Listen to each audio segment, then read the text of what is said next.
Nahihirapan tayo dahil nga sa climate change.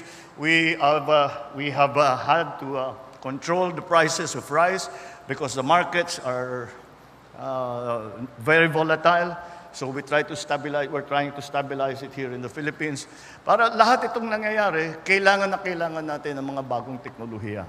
And that's the part that institutions like MMSU, like PhilRice, and all the other agricultural research universities, stations do all around the country. That is the part that they play. They then should be able to give it then to the government, the new technology to the government, and the government is the one who will take it from the laboratory to the... Magandang araw mga kaibigan. Tama ba yung narinig natin? Nasabi ng Pangulo, new technology is needed para ma-control o masolusyonan ang unstable rice prices.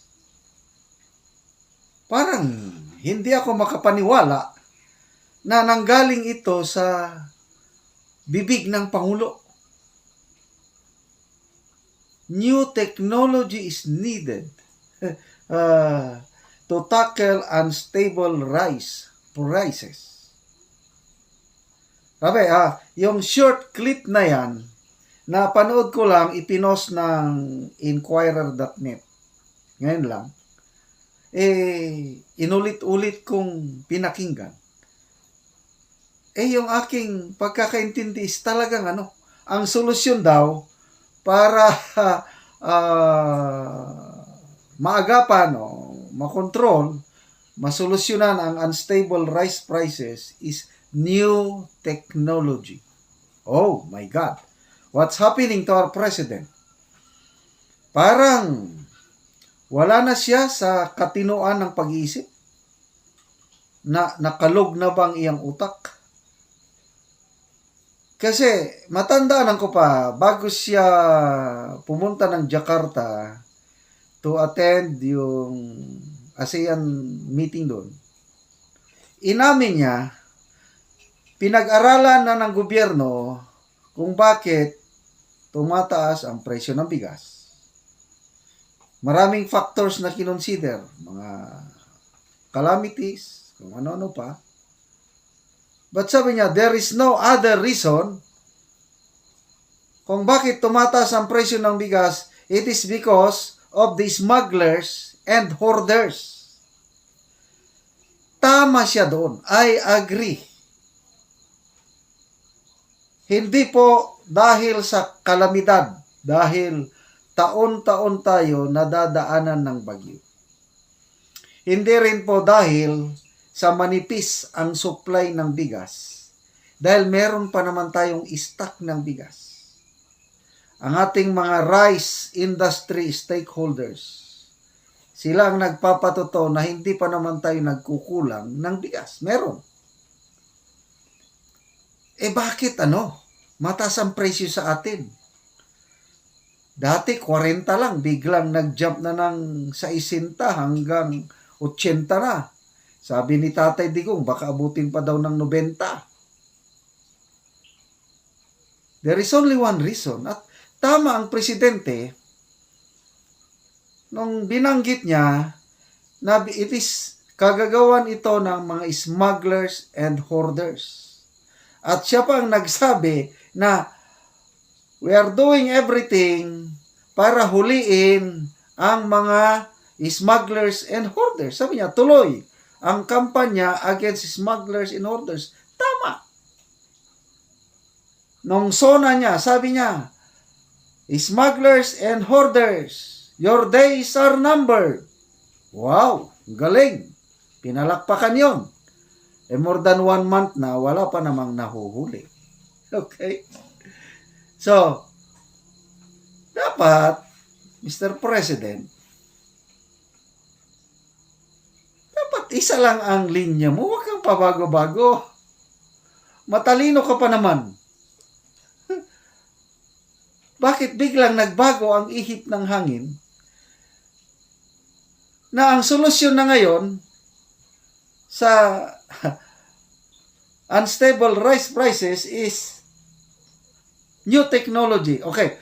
Basahin ko lang ang mga comments dito kasi ipinost ito ng inquirernet.net. Kailang ito galing sa isang official gathering ng mga I don't know, mga eskwelahan ito, PhilRice, MMSU, yun ang binanggit niya. Mga convention siguro ng mga scientists, technologists, gano'n. Nag-speech siya. Ito. Philippines, sabi niya, technology is not the issue. It's the centralized style of development which forces majority of the population to stay near or around Metro Manila. That's the issue. Okay. Another comment, Nicolas Eduardo. First step is to admit that you were wrong. Wala. Ano bang kamali ng presidente? Price ceiling should be a last resort. We didn't use up all other options yet. Yan, tama ito. Okay? Hindi yung price ceiling, mali yun. Diba, School of Economics nag-aral itong presidente natin sa London? Ano bang eskwelahan doon?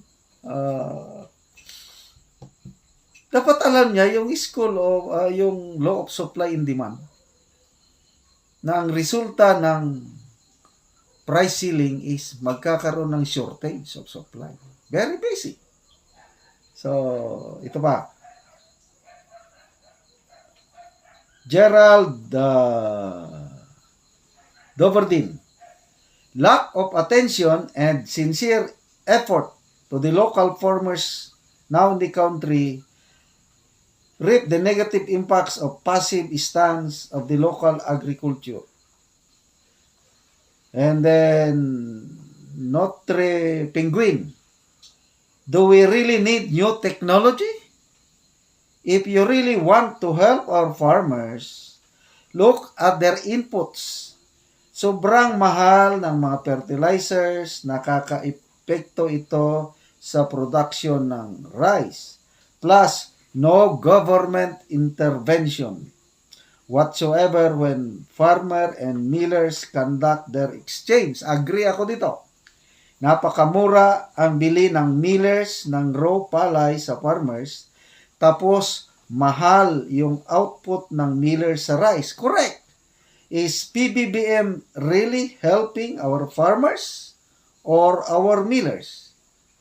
If our farmers had enough, they'd stop producing and all of us will starve to death. Kulang ng government intervention. Inutil ang Department of Agriculture sa pamumuno ng Secretary of Agriculture who happens to be our President. Ulitin ko, inutil ang Department of Agriculture. Kawawa ang mga farmers. Yung price cap na ginawa ng Pangulo, I don't know kung alam niya ito, na napakamura na ngayon ang bilihan ng palay. Mr. President, sana bumaba ka sa trono mo, punta ka sa mga farmers. Yung mga comments na nababasa ko, iba't ibang lugar, ano na lang, ang pinaka-lowest na nabasa ko is 11 pesos and 50 centavos ang buying price na ng palay sa kanila. Dati, 32 pesos dahil sa price cap na ginawa ng presidente. Na itong price cap o ceiling, hindi na konsulta ang mga economic managers. Secretary Jokno ng Finance, Secretary Balisaka ng NEDA, what? Sabi nila, nabigla sila. Dahil nasa Japan sila, nung malaman nila na nag-announce ang presidente ng price ceiling ng bigas. So, what's happening? Ano Anong sinasabi ng presidente ng new technology? Ito, Juan de la Cruz.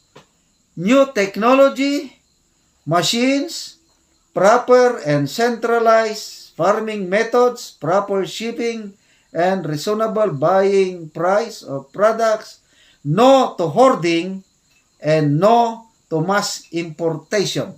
It causes fluctuations and economic sabotage. Mr. President, yung deal nyo, usapan nyo sa Vietnam na 5-year supply ng bigas galing Vietnam,